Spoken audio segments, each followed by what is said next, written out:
Dalam sebuah hadis riwayat daripada Qais radhiyallahu an. Kata dia, "Ra'aitu yada Talhah syalla waqa biha an-nabiy sallallahu alaihi wasallam yauma Uhud." Atau kama qala, hadis sahih riwayat Al-Bukhari. Qais dia kata apa? Dia kata, aku tengok tangan Talhah bin Ubaidillah.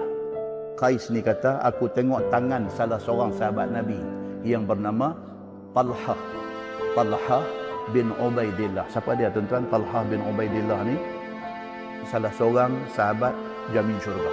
Siapa dia ni? Dia ni orang Mekah, keturunan Quraisy, sama keturunan dengan Nabi sallallahu alaihi wasallam.